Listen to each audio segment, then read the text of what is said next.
All right, guys. So what are we working on today? It's a 2018 Honda CR-V. It's an 06. It might be a 19. But yeah, this is also a used car from another dealership. They brought it to us because I had a check engine light.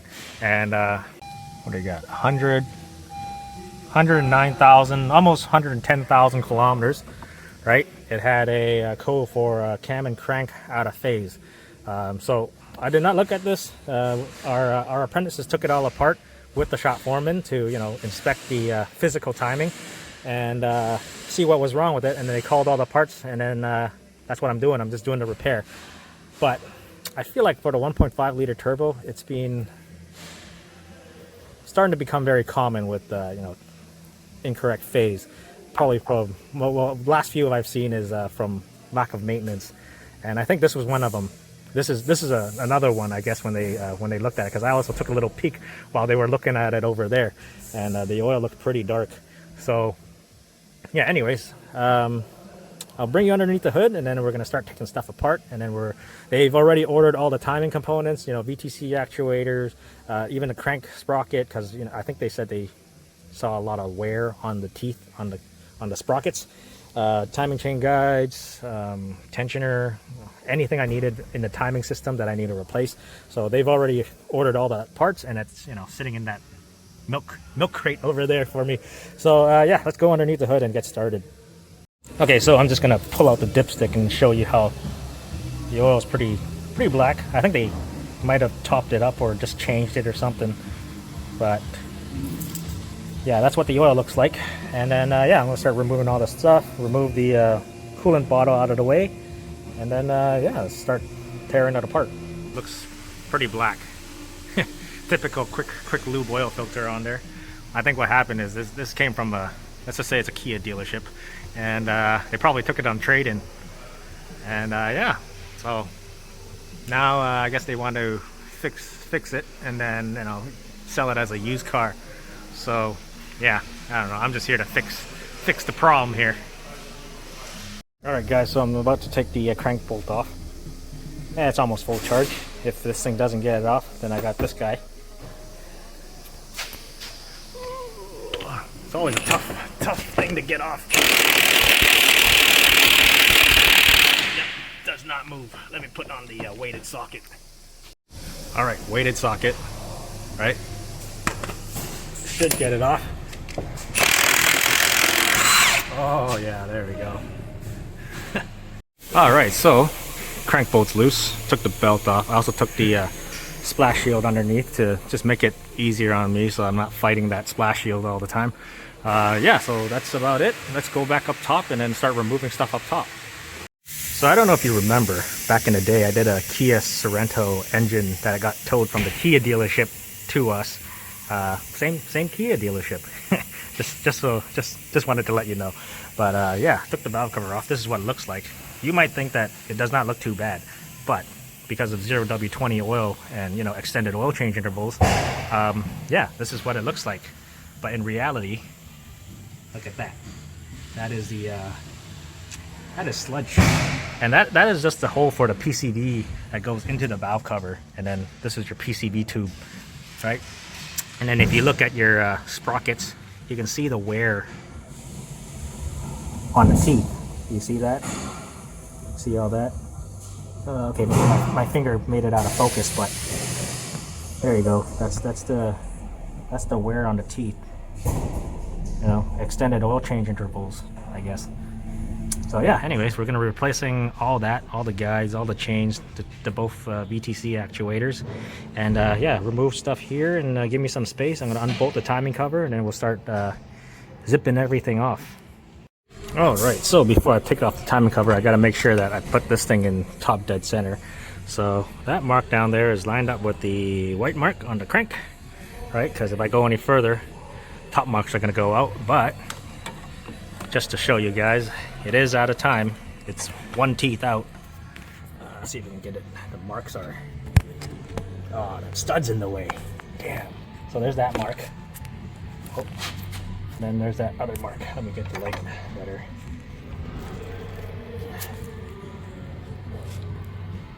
There's the, nope. Hold on. show you the mark. How about that?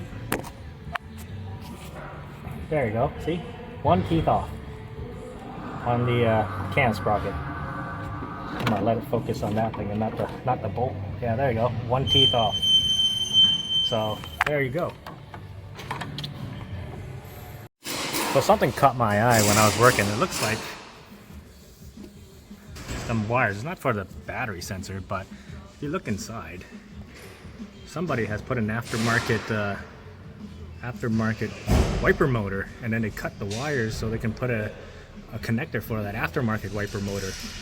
I don't know if you can see it, but yeah, that's what I noticed. I thought it like rodents chewed it, but they just chopped the wire and just put an aftermarket wiper motor in there. And then they just chopped the wire to solder in the connector for the aftermarket wiper motor. So anyways, I think I got all the bolts off for the timing cover, so I can just pop that out.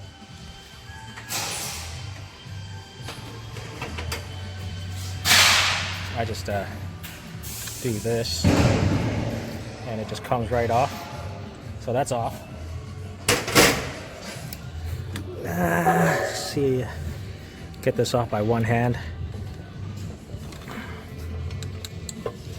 There we go. Off. Let's see if I can, without dropping the timing cover, pull this out. There we go. Plenty of space. I mean, these timing chains are pretty easy to do, in my opinion. So that's what it looks like in there. So let's get rid of the, I think before I take the timing chain off, I'm going to try to crack those bolts on the camshaft off. One thing I don't like about this is that where you hold the camshaft, it's back there. You can get that one, but you can't get that one. You have to remove this, I guess this plate that houses the high pressure fuel pump. So yeah, that's the one thing I don't like about this. You can put the pins in, right? But those pins aren't strong enough to hold the cam. So it just might shear those pins. So what I'm going to do is to crack this one loose, because I can crack that one loose fine. I'm going to put the crank bolt in, and then I'm going to have somebody hold the crank bolt, and then I'm going to use the old chain to bust that bolt off. So yeah, one of the things that I hate about these is trying to get these bolts off, right? And because you know, this is all the way back here, so you can put a wrench on it, and that thing's underneath. It's so far away that this happened actually once with one of my coworkers, and what he did was he was trying to hold the cam here, right, while breaking the bolt, and what happens is it twisted enough that it caused the tone ring on the back for this cam sensor, right back here, to go out of timing, because everything over here with the timing marks and everything all lined up. It's just that back here was out because the cam sensor is back there, and it caused a cam and crank correlation code, and he kept pulling it apart, and he was just like, what the hell is going on? And it's because the camshaft twisted a little bit, and it caused it to read the camshaft slightly off, so it gave him a cam and crank correlation code. It took a while for him to figure out, but it's kind of you're kind of scared to put something on here and try to break it off or torque the bolts down now doing that. So I did crack these loose. It's not pretty. I kind of put everything I can hold on, like I put my foot down here to the crank pulley, right? I put the pins in. We got somebody to hold this with a pair of pliers as much as we could. Ow, fuck. Yeah. So this thing is, you know, broke loose. But anyways, that's just like a little backstory that has happened. Anyways, I'm going to take all the timing chain marks, or not the timing chain marks, timing chain components off, and then put the new stuff in, replace that crank sprocket down there, and then, yeah, we're all good. Once you remove your timing chain tensioner, your new one doesn't come with a little filter on the back. So if you are replacing your timing chain tensioner, make sure you get a new little filter / gasket thing, or if you're going to reuse the old one, make sure you clean out if there's anything stuck on that screen. Yeah, make sure you clean it out before you put it on the new one. Yeah, something I just thought I'd show you, because there is a little screen that's supposed to go on the back of this tensioner. So I just grabbed some brake clean, and I just blew brake clean through the side that I guess the side of the oil that feeds it so whatever junk that's in it is going to come out. So that's what that looks like. All right, so doesn't that look good? So I got all the timing components all put in. All the color links are with the dot. Same thing with that side, right? And then the two colored links, the dot is supposed to go in between the two colored links, right? And there you go. New tensioner, new guides, and then the only thing left is I gotta clean up the timing cover, get rid of all the silicone. I've already cleaned all the surfaces, right? So before I stick the timing cover on, I'm going to do one final wipe with some brake clean, because it's running oil down the surfaces that I've already cleaned. So I'll do that when I'm ready to put the timing cover on. Oh, I just noticed I didn't pull the pin out yet. There we go, pulled the pin for the tensioner. So that's going to go in my toolbox for next time if I need it.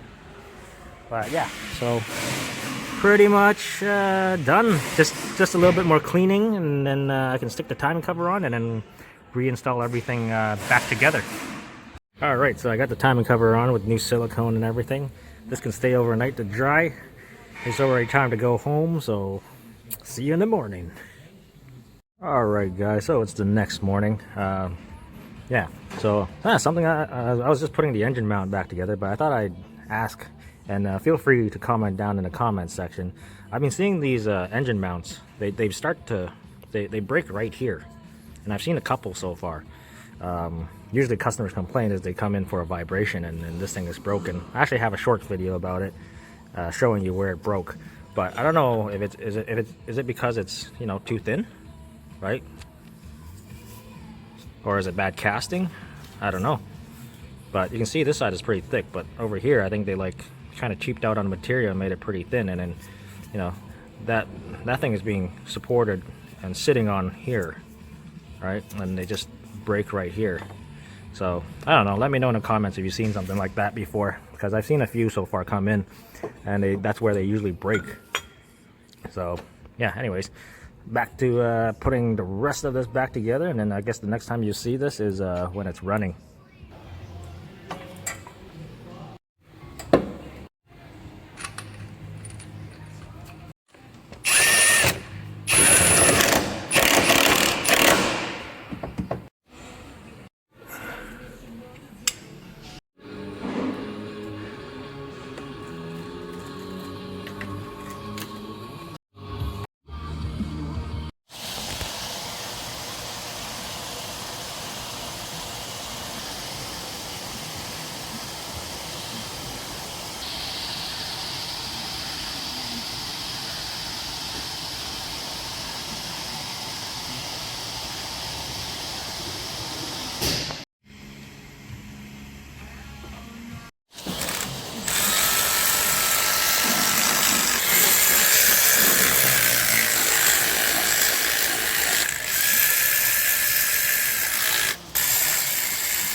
Alright, so everything's back together. I missed a bunch of steps recording, and that's because I guess one of their apprentices wanted to talk to me the entire time when I was putting this back together. So yeah, anyways, so I'm just gonna fill this thing back up, and then I'm gonna start her up.